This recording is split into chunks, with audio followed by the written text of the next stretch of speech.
Bien, en esta mañana vamos a compartir un poco de la escritura, de la palabra del Señor. Déjenme poner esto por acá.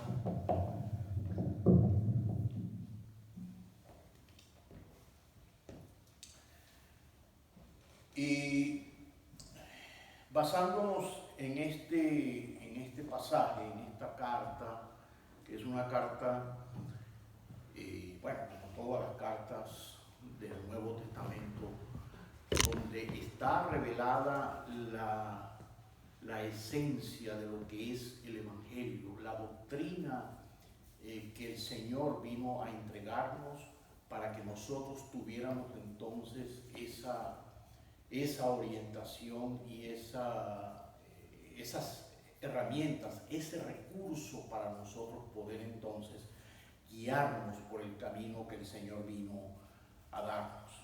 Y cuando Juan escribe esta carta, la hace con la intención de guiarnos, de darnos a nosotros todos los recursos necesarios para que nosotros nos regocijemos en lo que ya hemos recibido de parte del Señor. Y quise titular la enseñanza "La decisión inevitable de la vida". Este pasaje ciertamente tiene vinculación con Juan capítulo 3, el Evangelio de Juan, y es importante resaltar que es el mismo escritor, por supuesto en dos épocas diferentes de su vida. Una que hace registro de la parte histórica de la biografía de Jesús y que resalta el relato bien importante del encuentro de Jesús con Nicodemo. Cuando le dice a Nicodemo Jesús: de cierto te digo, que el que no naciere de nuevo no puede ver el reino de Dios. Y aquí Juan, ya en su etapa final de la vida, ya siendo un anciano muy sabio, con mucha sabiduría en la palabra de Dios, con toda una experiencia y un conocimiento acumulado en su relación con Dios, en su vida espiritual. Entonces ahora nos está reafirmando, y cuando él escribe esta carta se la está dirigiendo a creyentes, y eso es un punto importante a destacar. Estas epístolas, primera de Juan, segunda de Juan, tercera de Juan, las escribe a cristianos, creyentes, personas que han tenido la experiencia con el Señor.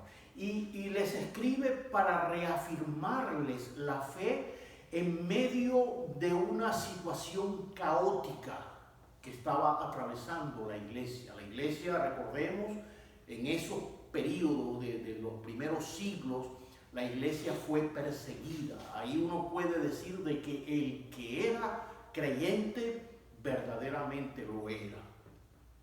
Ahí los cristianos no podían simular ser cristianos porque eran objeto de persecución. Entonces, podemos intuir de que los que estaban eran creyentes verdaderos. Y Juan les está afirmando algo que es no solamente para los cristianos de aquel tiempo, sino también para los creyentes de ahora, para que nosotros tengamos confianza, tengamos fe, tengamos seguridad en lo que el Señor ha hecho en nuestras vidas.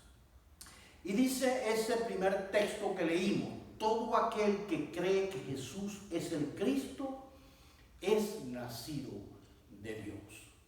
Y cuando afirma esto, está simplemente aseverando algo que es producto del encuentro con el Señor, producto de esa transformación de ese proceso que ocurre en el corazón del cristiano cuando conoce a Cristo.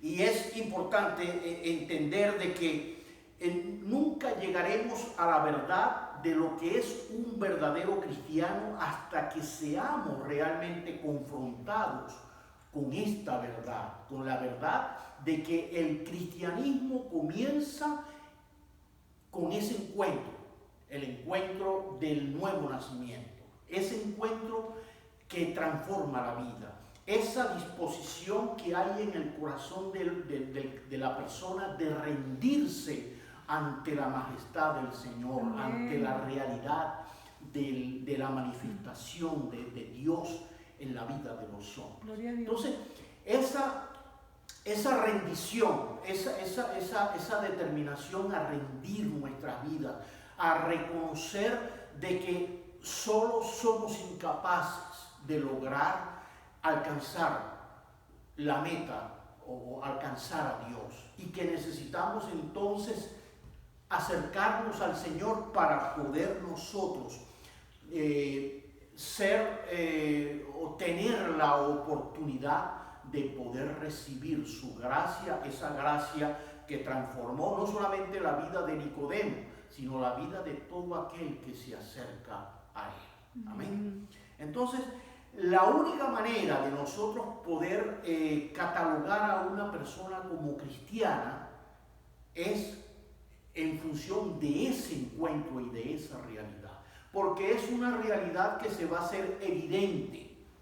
La transformación de un cristiano es algo evidente, y eso no significa de que una persona cuando cree en el Señor ya inmediatamente todo es cambiado, todo es transformado, y que desde ese momento ya es la persona perfecta sobre la tierra. No se trata de eso, sino que se trata de que esa revelación que ahora está en su vida, esa va a empezar a generar ese cambio en su forma de vivir, en su forma de comportarse, en su forma de pensar, en su forma de actuar, en su forma de relacionarse con los demás.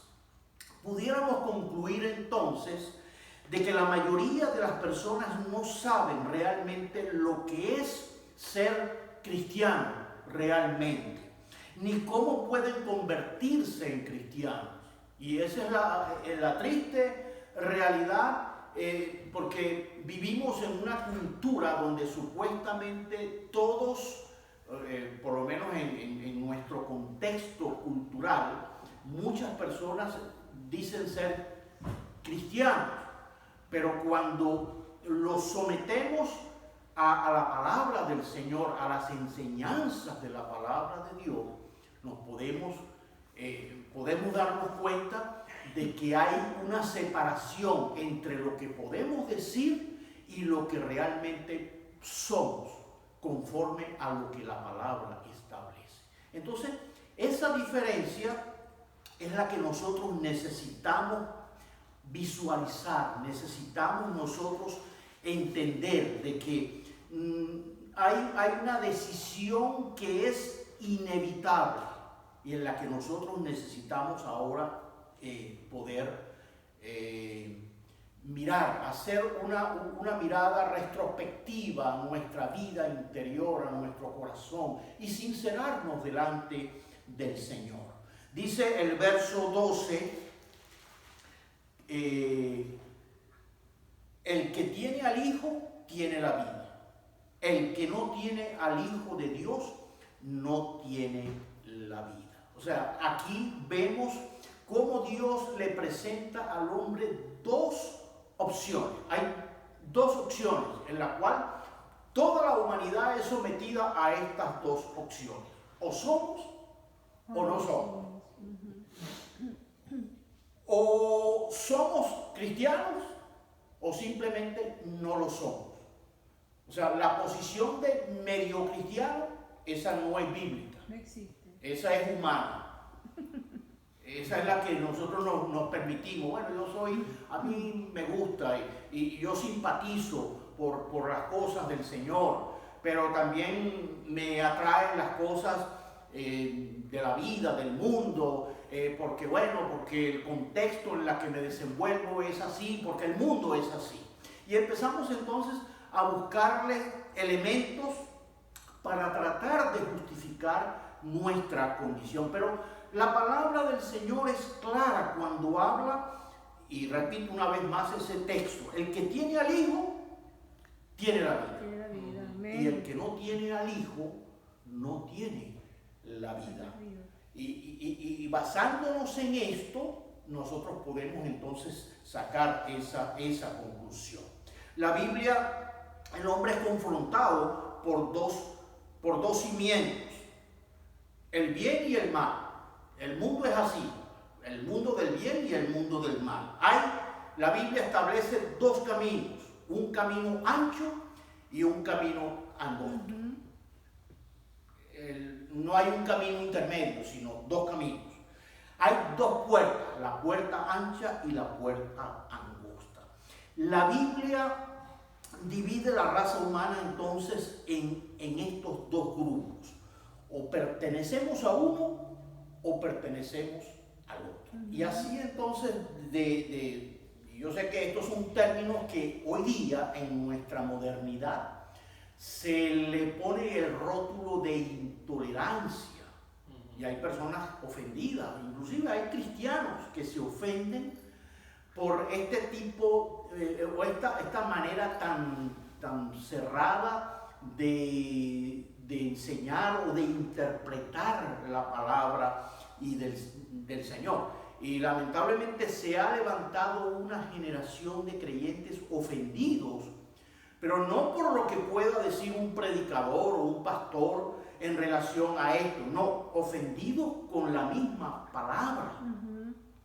Y por eso entonces ahí es donde muchos tropiezan, o muchos simplemente dan la vuelta, dan media vuelta y se retiran. Dicen: no, esto es difícil, es muy duro.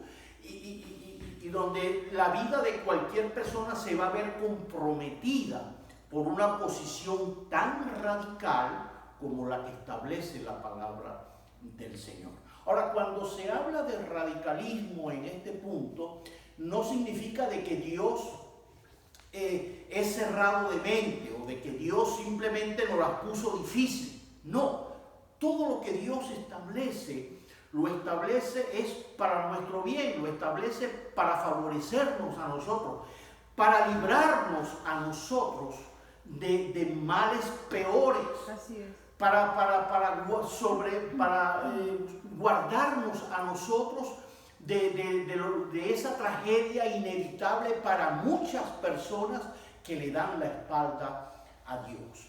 Entonces, o pertenecemos a un grupo o pertenecemos al otro. Y ante esa disyuntiva nosotros tenemos que hacernos el planteamiento: bueno, ¿a cuál grupo yo pertenezco? Y como decía anteriormente, en nuestra cultura, una cultura basada con religiones, o con una religión con fundamento aparentemente cristiano, y donde pareciera que entonces estamos en una sociedad cristianizada. Por ahí a veces uno escucha decir, bueno, que un país como este es un país cristiano, mirándolo desde el punto de vista tal vez geopolítico o geosocial del mundo entero, ¿verdad? Sabemos que los países asiáticos, los países africanos, o los países de otras culturas no se catalogan de la misma manera, pero el mundo occidental por lo general se cataloga entonces como un mundo cristiano.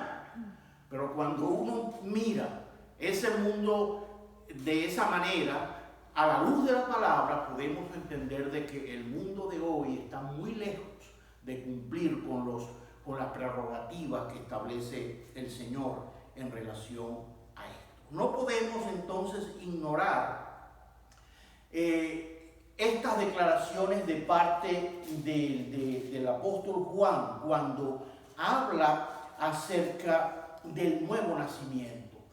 Todo aquel que cree que Jesús es el Cristo es nacido de Dios. Y aquí entonces se refuerza esa convicción, esa seguridad que necesitamos nosotros los cristianos para poder descansar en la obra redentora del Señor.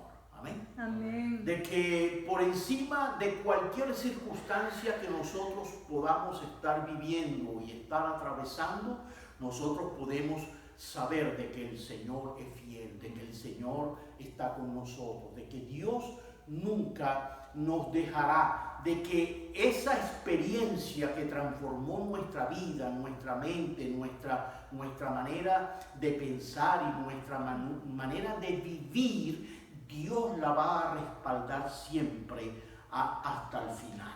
Amén. Bendito sea el Señor para siempre. Hay declaraciones directas de la Biblia que separan entonces estos dos grupos. Jesús dijo que en su segunda venida Él pondrá las ovejas a su derecha y los cabritos a su izquierda. Y usted dirá, ¿seré oveja o seré cabrito? Espero que seamos ovejas, porque el llamado del Señor es para sus ovejas.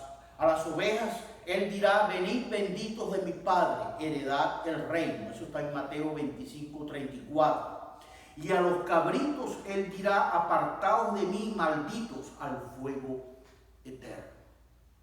Y cuando uno mira algo como esto, uno dice, wow, es una confrontación real bien difícil, bien dura, pero esa es la realidad. Y por eso entonces nosotros necesitamos entender de que ante esta disyuntiva, el hombre o los creyentes o las personas que estamos divagando entre dos pensamientos, o que llevamos la vida cristiana muy superficial, o que simplemente, bueno, hay cosas que sí las acepto, pero otras cosas no las acepto, necesitamos mirarnos ante el espejo de la palabra. Soy de los que creo que la palabra es la que nos confronta a nosotros y nos lleva entonces a un paso de búsqueda y de consagración al Señor. La palabra. Cuando yo entiendo y estoy convencido de que la palabra es una palabra dada por Dios, venida del cielo, para la edificación de nuestra vida, para ayudarnos a caminar en este mundo tan hostil, en este mundo tan engañoso, en este mundo tan disfrazado de muchas cosas buenas aparentemente, pero que al final sabemos de que es un camino de oscuridad y de engaño. La palabra habla de que hay caminos que al hombre le parecen derechos, pero su final es camino de muerte. Así es. O somos ovejas o somos cabritos. Eso me hizo acordar esta mañana cuando estaba meditando en esta porción de la figura esa mitológica, de la mitología griega, el centauro, que era mitad hombre y mitad animal, con cuatro patas así con las pezuñas, pero la mitad del cuerpo era hombre. Y hay creyentes que son como el centauro, que quieren ser una parte cristiana, pero la otra parte entonces que jala hacia las cosas del mundo. Y esa no es la posición. La posición es para que nosotros podamos entonces entender y darle el valor a la experiencia que el Señor nos ha permitido tener del nuevo nacimiento. Amén. Cuando Juan le escribe a la iglesia dándoles el ánimo, pues cuando uno mira el contexto de la carta, era buscando el ánimo a los hermanos. ¿Por qué? Porque los cristianos también podemos sentir en un momento determinado el desánimo y podemos sentir también la presión de los problemas del mundo, de las circunstancias, de las situaciones que nos pueden estar agobiando y donde entonces el enemigo es muy astuto para tratar de meternos zancadillas para que nosotros vivamos en derrota. Y por eso entonces Juan usado por el Señor, ya el hombre anciano, el hombre experimentado, el hombre que conoció al Señor no solamente en la experiencia espiritual, sino que lo conoció físicamente, convivió con el Señor, siendo conocido como el discípulo amado, y que ya en la ancianidad, en el final de su vida, yo me imagino los recuerdos que llenaban el corazón de Juan. Ya eran más de 70 años que habían pasado, todos aquellos recuerdos que ahora llenaban su mente, y que por supuesto en la experiencia acumulada a través de todas las cosas vividas, él podía decirle con autoridad a aquellos hermanos que se sentían, tal vez las nuevas generaciones, que se sentían abrumados por ser perseguidos simplemente por su fe, por sus convicciones, y que sabemos que a veces no es fácil tener que enfrentar la vida, tener que enfrentar los problemas, las circunstancias que son difíciles, y que a veces le decimos: Señor, ¿hasta cuándo? Señor, ven pronto. Yo no sé cuántos habrán dicho eso más de una vez. Yo lo confieso, lo he dicho más de una vez: Señor, ven pronto. Porque a veces las situaciones son difíciles. Vivimos en un mundo hostil, donde entonces la vida cristiana pareciera que es montado en un bote remando río arriba, en contra de la corriente. Una corriente que cada día se hace más fuerte. Me imagino esos riachuelos en sus nacientes, simplemente son riachuelos, pero que son alimentados por otras aguas, y cuando viene el cauce río abajo va agarrando fuerza y se hace más caudaloso y más difícil para dominar los remos sobre un bote. A veces la vida es así, de esa manera. Entonces necesitamos entender de que la Biblia nos resalta a nosotros la experiencia de la salvación, del nuevo nacimiento. La experiencia esa, el Señor nos lleva, y esto lo puedo testificar yo como algo muy personal. El Señor siempre me lleva a la experiencia cuando Él se reveló a mi vida, en medio de las circunstancias difíciles. Y es una manera de animarme, de darme el ánimo para continuar adelante, entendiendo y sabiendo que el que comenzó la obra en mí, Él no la va a dejar a medias. Aleluya. Él la va a concluir. Aleluya. Él la va a terminar. Y el saber eso, de que Él va a concluir lo que Él comenzó en mi vida, eso me anima a seguir adelante. Y vuelvo otra vez a enfrentar la vida, enfrentar los problemas, enfrentar las luchas de la vida diaria. Porque de esa manera nosotros podemos entonces buscar la consagración al Señor, buscar apegarnos más al Señor, entendiendo de que Dios nunca se va a olvidar de lo que Él ya inició en nuestra vida y en nuestra relación. Ahora, ¿por qué entonces Juan se lo tiene que recordar a los cristianos?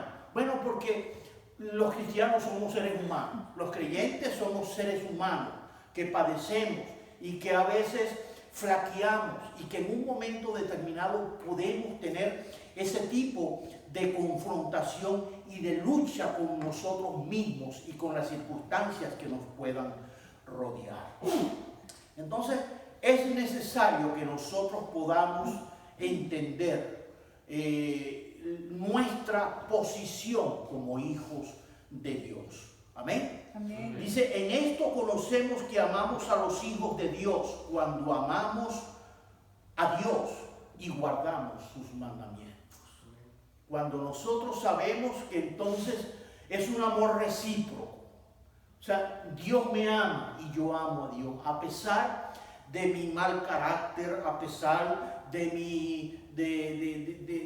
mi temperamento, a pesar de las cosas que a veces no entiendo, de las reacciones que puedo tener. Dios sabe que yo lo amo, pero en ese proceso Dios va a ir haciendo ese cambio, esa transformación que tanto anhelamos y que tanto deseamos. ¿Con la finalidad de qué? De poder cada día parecernos más al Señor, de poder agradarle más en nuestra vida, en nuestro testimonio, en nuestro comportamiento. Y guardamos sus mandamientos. Cuando habla de guardar sus mandamientos es cuando nosotros entonces procuramos agradarle a Él en santidad, en obediencia, haciendo lo que Él está esperando que hagamos como hijos de Dios. Los que cuando se habla de guardar sus mandamientos es porque el cristiano está llamado a la práctica de la justicia. Empezamos entonces a evaluar estas cosas. Anoche, por cierto, estaba viendo el testimonio de una persona, una doctora abortista aquí en los Estados Unidos, que se convirtió al Señor. Y ella hizo prácticas de abortos durante años, por supuesto, abortos aprobados por las clínicas abortistas que tienen permiso para hacerlo en este país. Durante años haciendo aquello. Y tuvo la experiencia con el Señor. Ahora no solamente se convirtió, sino que ahora es una activista en contra del aborto. Y una mujer que está dando conferencia y dando testimonio de la Biblia. Y dice el testimonio de que ella llegó a la revelación de Dios vino cuando ella empezó a leer y a estudiar la Biblia. Alguien le obsequió una Biblia y eso fue suficiente para que su vida fuera transformada. Gloria a Dios.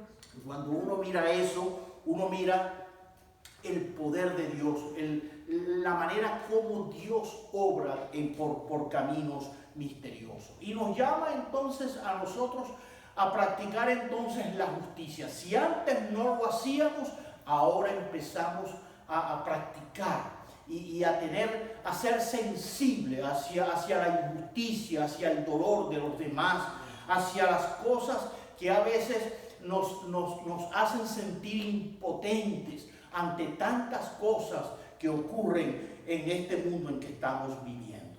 El que nace del Señor, el que es nacido de Dios, entonces ya no es practicante del pecado. Eso no significa de que no peque o que no vuelva a cometer algún error, alguna falta, porque está en ese proceso, pero ya su corazón no es cautivo por la práctica incesante del pecado, sino que ya hay una conciencia, ya hay una presencia en el corazón de ese creyente que lo redarguye y que le hace tomar actitudes hacia el pecado diferentes a cuando antes no había conocido al Señor. El que es nacido de Dios empieza entonces a amar a su prójimo, amar a los creyentes, amar a los cristianos. El amor empieza a brotar, empieza a surgir entonces un espíritu compasivo hacia los demás, porque no todos los casos son iguales. Hay creyentes que tal vez no son sometidos a muchas pruebas en la vida. Hay cristianos que uno dice, wow, mira qué diferente. Pero hay otros que somos sometidos a situaciones diversas, difíciles. Y ahí nosotros entonces estamos llamados a ser misericordiosos hacia los demás y amar entonces a otros creyentes y a otras personas en distintas situaciones. El que es nacido de Dios vence al mundo. Y esto es una característica que está respaldada precisamente por eso. Dice, es la base para ser capaz de decir que los verdaderos cristianos vencen al mundo. El hecho de nosotros saber de que he nacido de Dios, he nacido de parte del Señor, de que esa experiencia marcó mi vida, ya eso es suficiente, es la base fundamental para yo poder tener garantizado el vencer al mundo y todas sus tentaciones. Amén. Cuando yo enfoco entonces mi mirada en el Señor, sabiendo de que el mundo es atrayente. Mira, el mundo es engañoso. El mundo es difícil a veces enfrentarlo. El mundo se presenta muchas veces con caretas, con máscaras, donde todo pareciera bonito, donde todo pareciera inofensivo. Pero es el mundo. Al final, el veneno está en alguna parte y siempre va a aparecer. Por eso la importancia de nosotros poder estar claros y definidos. La Biblia dice, y estamos conscientes de que estamos en este mundo. Pero ¿qué dice la palabra? Que no somos de este mundo. Que aunque estamos aquí físicamente, no pertenecemos a este sistema y a este mundo. Gloria a Dios. Ya hemos nacido de nuevo. Hemos experimentado el gozo de esa transformación generada por la experiencia cuando recibimos a Cristo en nuestro corazón. Bendito sea el Señor para siempre. Y está asociado también, la experiencia del nuevo nacimiento está asociado con la protección de Dios de las acciones del maligno. Bendito sea el Señor para siempre. Dice, ¿quién es el que vence al mundo sino el que cree que Jesús es el Hijo de Dios? Entonces, el enemigo siempre va a tratar de atacarnos a nosotros por cualquier lugar. Pero necesitamos establecer la posición en la que Dios nos ha puesto. Estamos convencidos y seguros de que en sus manos Dios nunca nos va a soltar, de que Dios siempre nos va a guardar, de que cualquiera sea la circunstancia por la que yo atraviese, Dios siempre va a estar presente en nuestra vida. Amén. Amén. Y ya para ir finalizando, el Señor desea de que nosotros podamos entender, dice el versículo 13 de ese mismo capítulo 5, estas cosas os he escrito a vosotros que creéis en el nombre del Hijo de Dios, para que sepáis que tenéis vida eterna y para que creáis en el nombre del Hijo de Dios. El conocimiento de esa verdad, el conocimiento de la experiencia del nuevo nacimiento, el conocimiento de la vida eterna nos da a nosotros la garantía y la seguridad de que somos más que vencedores por medio de aquel que nos amó. Amén. De que aún por encima de cualquier situación, por muy difícil que sea, Dios siempre nos va a guardar y a cuidar. Gloria a Dios. Yo no sé la situación que podamos estar atravesando o que usted pueda estar atravesando. Tal vez tiene miedo por el futuro, por las cosas que están ocurriendo. Mire, hoy día cuando uno mira las cosas que están pasando en el mundo, es terrorífico, es tremendo. Y cuando uno mira los testimonios de las personas en los lugares donde han habido todas estas catástrofes, estaba viendo anoche lo de Nueva York, no pensé que había sido tan grave, lo del asunto del huracán de Aida pasando por Nueva York, pero terrible, ya se suman más de 60 y pico de muertos solamente en esa zona, que uno dice, bueno, está de salida, porque uno pensó que de repente el impacto más fuerte con mayor mortandad iba a ser cuando él tocara tierra, pero pasó, sí, hizo una gran destrucción, pero los muertos son muy pocos en comparación con lo que ahora se cuenta en Nueva York, a la salida. Entonces, cosas inesperadas, y tal vez los neoyorquinos lo que menos pensaban es que una cosa así podía ocurrir, pero ocurre.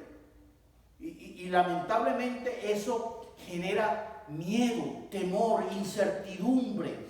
Hay otros que simplemente se deprimen, otros que se sienten entonces desanimados por las circunstancias de la vida, después de tanto trabajo, de tanto esfuerzo para tener lo poco que puedan tener, y de repente de la noche a la mañana desaparecer, ya perderlo, no tenerlo. Estas son cosas que ocurren, pero nosotros podemos descansar en el Señor, sabiendo, mire, de que aun cuando estas circunstancias puedan tocar las puertas de nuestro hogar, de nuestra vida, de nuestra familia, nosotros estamos seguros en el Señor, confiados en Dios de que Él nunca nos dejará, aún en las circunstancias más difíciles que nos toque vivir. Amén. Que el Señor nos permita poder discernir estas cosas que lamentablemente ocurren y que el Señor nos invita a nosotros entonces a refrescar la posición en la que nosotros de una manera privilegiada ahora tenemos delante del Señor. Hemos experimentado a Dios, hemos nacido de nuevo, entonces regocíjese en el Señor. Amén. Y yo soy de los que piensan, cuando usted ha experimentado el gozo de la salvación en Cristo, mire, ya usted está completo, ya no le hace falta más nada. Todo lo demás queda en un segundo plano. Todo lo demás, si viene, lo recibimos con gozo, con bendición. A veces las bendiciones simplemente se le atañen a las cosas materiales que podamos recibir. Para mí todo eso está en un segundo plano. La mayor bendición es lo que ya hemos recibido de parte del Señor, la salvación eterna. La vida pasa, la vida es pasajera, y ante esa realidad nosotros necesitamos entonces regocijarnos por todas estas cosas que el Señor nos permite a nosotros conocer, para que sepáis que tenéis vida eterna y para que creáis en el nombre del Hijo de Dios. Que el Señor nos ayude, que el Señor nos dé la fortaleza y que el Señor nos permita el poder compartir estas cosas que son inevitables en la vida. El hombre necesita entonces tomar decisiones. Si hay alguna persona que todavía no ha tomado esa decisión, la invitación que el Señor le hace es tomar la decisión ahora mismo. Porque esa incertidumbre o esa confianza de que a mí no me va a pasar nada, de que todo está bien, se diluye ante la prerrogativa y la verdad establecida en la palabra del Señor. O somos del Señor o no somos del Señor. El que tiene al Hijo realmente morando en su corazón, que ha experimentado el gozo de la salvación, tiene la vida, dice la palabra. El que no tiene al Hijo de Dios no tiene la vida. Que el Señor nos ayude, que el Señor nos bendiga y nos dé la fortaleza. Vamos a estar de pie y vamos a orar en esta mañana para así entonces concluir la enseñanza que el Señor nos permite recibir en un día como hoy. Oremos al Señor. Amado Dios, te damos gracias en este día. Gracias por la bendición de poder acercarnos a ti, Señor. De tener la dicha y el gozo, Señor, de saber de que tú moras en nuestros corazones. De que hemos sido incluidos, Señor, en la lista de ser llamados hijos de Dios. No por nuestros méritos, sino por tu gracia, por tu favor, por tu misericordia, Señor. En esta mañana oramos por aquellos que todavía, Señor, no han dado ese paso de fe, para que ahí es donde están, Señor, ellos puedan entregar su corazón a ti, que ellos puedan, Señor, ser confrontados por tu santa palabra, Señor, en la unción de tu Espíritu Santo, y poder rendir sus voluntades y ponerlas a tus pies, Señor, para que tú obres el milagro en sus vidas. Gracias te damos en esta mañana. Gracias, Señor, por la decisión de poder rendirnos ante ti y poder, Señor, entregar todas nuestras cargas, reconociendo que somos pecadores, reconociendo de que no podemos hacer nada, Señor, por nuestra salvación. Simplemente viniendo a ti, creyendo en la obra redentora que tú realizaste en la cruz del Calvario. Sí, Señor. Y por eso en esta mañana te damos gracias, Señor. Gracias te damos. Recíbelas en el nombre de Jesucristo. Amén. Amén. Y amén. Bien, de esta manera, entonces, damos por concluido nuestro servicio en esta mañana. Dios les bendiga, Dios les guarde, y espero pues que podamos mantener la comunión con el Señor a donde quiera que nosotros vayamos. Bendiciones para todos en este día. Amén.